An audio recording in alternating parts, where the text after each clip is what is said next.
Shalom to everyone and once again I'm here back with another topic and आज हम एक दूसरे topic की बात करने वाले हैं। आज हम बात करने वाले हैं लूसीफर के बारे में, जिसको हम भोर का तारा भी कहते हैं, अजीगर कहते हैं, पुराना सांप कहते हैं, शैतान कहते हैं। कैसे लूसीफर स्वर्गदूत से शैतान बन गया और कैसे इंसान पाप के अधीन हो गया और अंधकार की शक्तियों के अधीन हो गया, इस पर आज हम चर्चा करने वाले हैं। उससे पहले मैं बाइबल से पवित्र शास्त्र से वचन पढ़ने जा रहा हूँ, जिस वचन के आधार पर ये पूरी जो बातें हैं, ये पूरा इतिहास हम पढ़ने जा रहे हैं, उस वचन के आधार पे होगा। जी मेरे साथ निकाले प्रकाशित वाक्य उसका 12 अध्याय उसके 7 आयत से लेके हम 11 आयत तक पढ़ेंगे। यहाँ पे इस प्रकार से लिखा है, फिर स्वर्ग में लड़ाई हुई, मिकाएल और उसके स्वर्गदूत अजगर से लड़ने को निकले और अजगर और उसके दूत उससे लड़े, परंतु प्रबल हुए और स्वर्ग में उनके लिए फिर जगह न रही। तब वह बड़ा अजगर अर्थात वही पुराना सांप जो इब्लिस और शैतान कहलाता है और सारा संसार का भरमाने वाला है, जी हाँ, सारे संसार का भरमाने वाला है, ध्यान से सुनना, पृथ्वी पर गिरा दिया गया। कहाँ पे गिरा दिया गया? पृथ्वी पर गिरा दिया गया और उसके दूत उसके साथ गिरा दिए गए, उसके दूत उसके साथ गिरा दिए गए।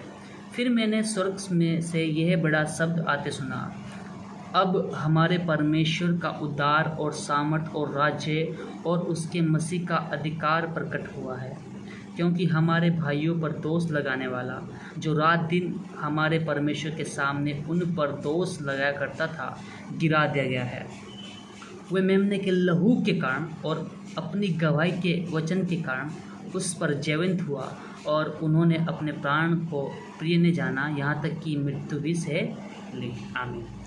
इस विषय पर आज हम बात करने वाले हैं और जो वचन हमने पढ़ा है, इसी के आधार पर हम पूरी कहानी को देखेंगे कि इसके पीछे का इतिहास क्या है, वो अजगर कौन है, भोर का तारा कौन है, मिकाएल से उसकी लड़ाई क्यों हुई, क्यों वो पृथ्वी पे गिराया गया और स्वर्गदूत उसके साथ गिराए गए, और फिर यीशु मसीह के द्वारा किस तरह इंसान ने छुटकारा पाया। आज इस पर हम बात करने वाले हैं। मेरे प्रियो, जब हम पवित्र शास्त्र पढ़ते हैं तो हम जानते हैं परमेश्वर के बारे में। परमेश्वर अनंत है, उसका ना तो कोई आदि है और ना ही कोई अंत है, ना तो बिगिनिंग है ना ही एंड है। वो अल्फ़ा और ओमेगा है, वो ओमनीपोटेंस है, ओमनीप्रेजेंस है और ओमनीशेंस है, यानी कि वो सर्वशक्तिमान है, सर्वव्यापी है और सर्वश्रेष्ठ है। उसी ने सबकी संरचना की है। मेरी संरचना भी परमेश्वर ने की है और आपकी भी संरचना उसी सृष्टिकर्ता ने की है। आज जिसके बारे में बात करने वाले लूसीफर, उसकी भी संरचना परमेश्वर ने ही की है।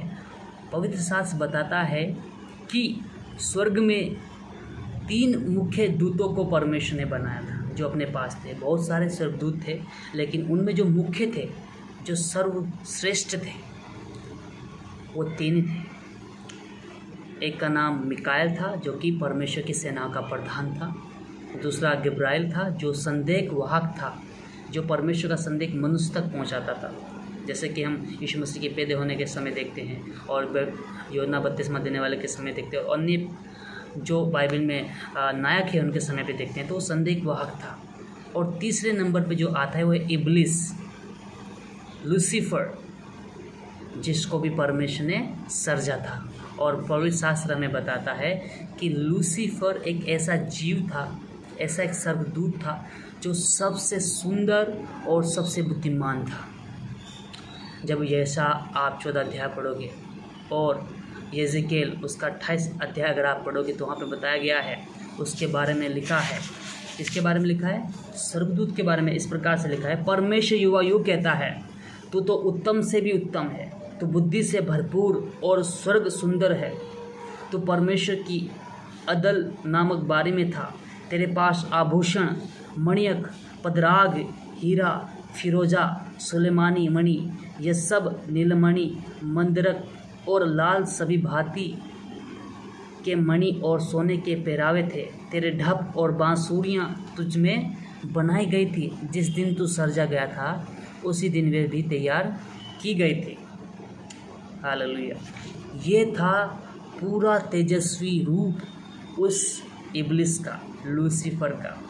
अब इसके बारे में जानेंगे मेरे प्रिय। जब हम पवित्र शास्त्र पढ़ते हैं तो हमारा परिचय लूसीफर से होता है, और जब हम लैटिन भाषा में इस शब्द का अर्थ देखेंगे तो लैटिन भाषा में इस शब्द का अर्थ है भोर का तारा।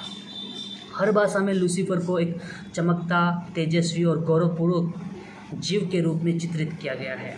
मेरा मानना है कि उसी को सर्वोच्च देवदूत कहा जाता है, जो सबके ऊपर प्रभुता करता है।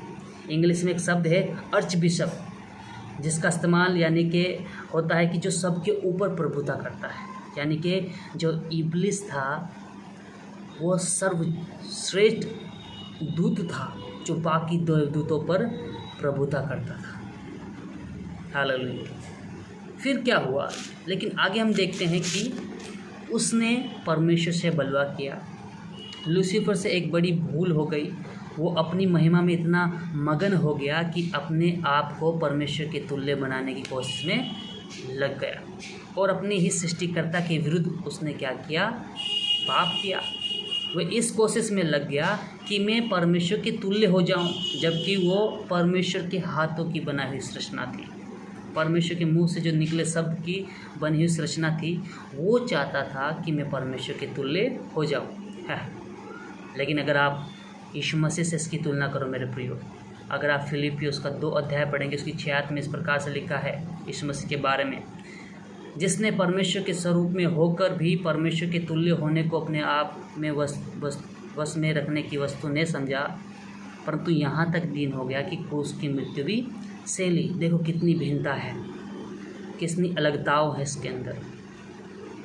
हालेलुया। जब हम आगे जाते हैं मेरे प्रियो तो हम जानते हैं कि लूसीफर बहुत ही चालाक और चतुर और झूठ बोलने वाला था। उसने अपने आप को इतना बुद्धिमान, इतना खूबसूरत और इतना महिमामय समझा कि वह स्वयं सोचने लगा कि मैं परमेश्वर जैसा हो सकता। वचन बताता है कि लूसीफर ने परमेश्वर के 1/3 स्वर्गदूतों के साथ षड्यंत्र करके उन्हें अपने साथ मिला लिया था। और जब हम आगे जाते हैं तो हम पढ़ते हैं, बाइबल के बहुत से विद्वान इस प्रकार से बताते हैं कि स्वर्ग की आराधना की जिम्मेदारी लूसीफर की थी। जी हाँ, उसे संगीत में महारत हासिल थी, और आज भी लोग को वो मोहित करने के लिए संगीत का इस्तेमाल करता है मेरे भाई। जब हम आगे जाते हैं तो हम ये जानते हैं कि लूसीफर का जो कार्य करने का तरीका था वो क्या था, चापलूसी थी और झूठ बोलना था।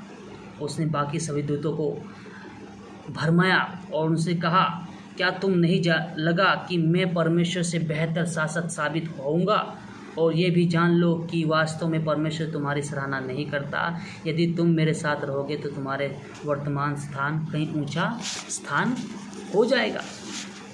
मैं आपको बता देना चाहता हूँ कि लूसीफर ने परमेश्वर पर झूठा अभियोग लगाया। वो झूठा अभियोग क्या था, वो झूठा दोष क्या था कि वो एक तानाशाह है, एक अत्याचारी शासक है, जो केवल अपनी ही महिमा और प्रतिष्ठा के बारे में सोचता है, और इन स्वर्गदूतों की प्रशंसा की चिंता नहीं करता, जो कि दिन रात विश्वास योग्यता से परमेश्वर की सेवा करते हैं। मेरे प्रियो, वचन बोलता है, नीति वचन 11 अध्याय उसकी 13 में इस प्रकार से लिखा है कि फिर इस शब्द का प्रयोग हुआ कि जो लुतराई करता फिरता वह भेद प्रकट करता है, परंतु विश्वास योग्य मनुष्य बात को छिपाए रखता है। परंतु लूसीफर विश्वास योग्य नहीं था, उसके पतन होने का समय आ गया था। इसलिए बाइबल का वचन बोलता है, बाइबल में इस प्रकार से लिखा है कि गिरने से पहले घमंड आता है और उठने से पहले नम्रता थी। अब ये जो उसका पतन होने वाला, उसके अंदर घमंड आता जा रहा है मेरे प्रियो। लूसीफर की प्रारंभिक प्रेरणा क्या थी? पहला पाप क्या था मेरे प्रियो? पहला पाप व्यभिचार नहीं था, पहला पाप चोरी भी नहीं था। पहला पाप जो था वो घमंड था, जो कि पृथ्वी पे नहीं स्वर्ग में हुआ था। जी हाँ मेरे प्रियो, और यही आज भी सब पापों से घनघोर है, याद रखना। ऐसे असंख्य कलीसिया जानने वाले लोग आज के समय पे जो व्यभिचार नहीं करते, जो गाली नहीं देते, इससे दूर रहते, बट आसानी से वो घमंड को अपने अंदर ले लेते हैं और घमंडी हो जाते हैं मेरे प्रिय। बहुत ही खतरनाक है, सचेत रहिए आप। महास्वर्गदूत लूसीफर इतना खूबसूरत था कि वो घमंडी हो गया। घमंड ही का वो कारण था जिसे लूसीफर को सर्वदूत से शैतान में परिवर्तित कर दिया मेरे प्रिय। क्या आपको पता है, लूसीफर परमेश्वर की उपस्थिति में रहा करता था। उसको वो स्थान मिला था जहाँ पे परमेश्वर रहा करता था। हर प्रकार की सुविधा उसके पास थी, उसके पास ताकतें थी।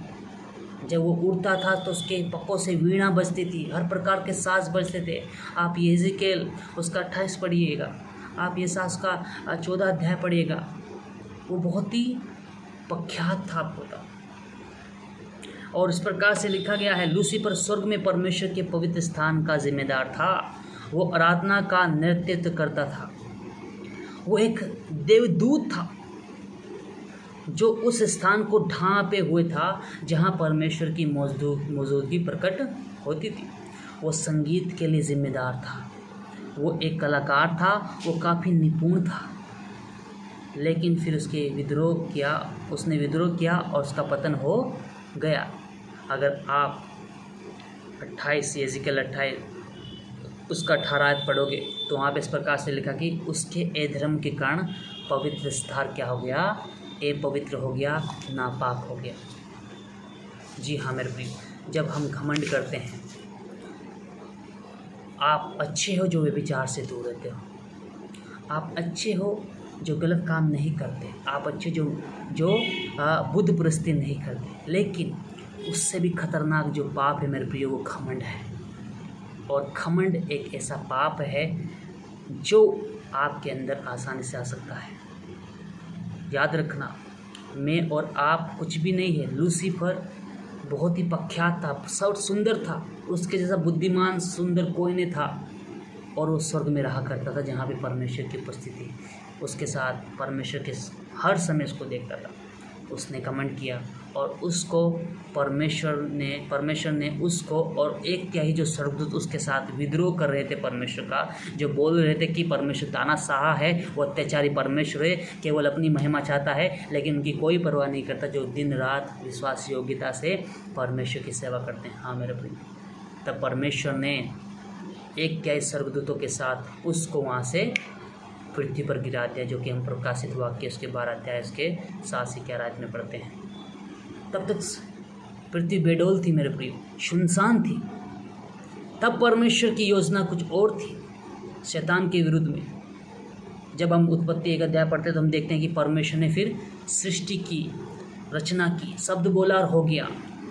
ये था लूसीफर के बारे में कि लूसीफर स्वर्गदूत से शैतान में परिवर्तित कैसे हो गया। अब हम बात करेंगे कि इंसान, मनुष्य पाप में कैसे गिर गया और पाप के अधीन कैसे हो गया, शैतान के अधीन कैसे हो गया, इस पर हम चर्चा करने वाले हैं। जब हम उत्पत्ति 1 अध्याय पढ़ते मेरे प्रिय तो वहाँ पे देखते हैं कि परमेश्वर ने सारे जगत की सृष्टि की, पेड़ पौधे, खेत खलियान, पशु जंतु सबको बनाया। और आगे हम देखते हैं कि उसने आदम को भी सर्जा।